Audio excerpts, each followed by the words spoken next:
Hi everyone, in this week's dispatch we are talking about health questions or health questionnaires and the distinction to be made between questions which are asked at pre-employment stage, so before an offer has been made, and what happens where those questions are asked afterwards.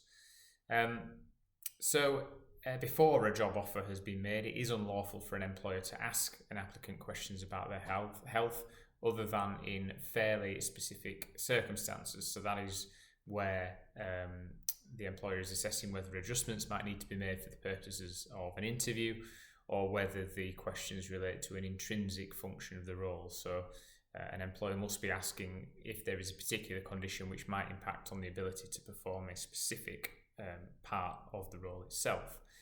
If questions are asked about health which fall outside of that category prior to an offer of employment being made, there is a presumption that a candidate who has been unsuccessful for the post has been unsuccessful because they have answered a question giving positive information about a disability.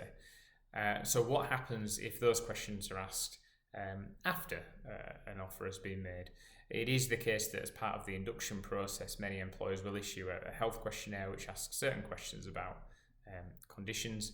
And the key here is the reliance that is placed on those answers and the decisions that the employer makes as a result of those inquiries. So the Equality and Human Rights Commission has a statutory code of practice which focuses partly on this issue, and it says where pre-employment health inquiries are made after an applicant has been conditionally offered a job subject to those inquiries, employers must not use the outcome of those inquiries to discriminate against the person to whom a job offer has been made. Essentially, if questions are asked about health and answers are given which raise the possibility of an employee having a disability for the purposes of the Equality Act, the guidance is to make reasonable adjustments rather than focus on withdrawing an offer of employment. So an employer will not breach the Equality Act by sending a questionnaire to a successful job applicant in relation to what we said about pre-offer questions, but it may directly discriminate against an applicant if it uses that information to withdraw an offer that has previously been made.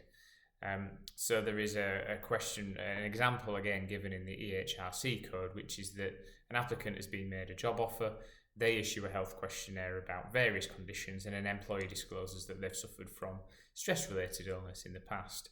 If the employer acts upon that information by simply withdrawing the job offer and without considerations around whether that actually affects the job or whether reasonable adjustments can be made, which I think in 99% of cases a tribunal would accept that adjustments should be made, then there is the possibility of a direct discrimination claim.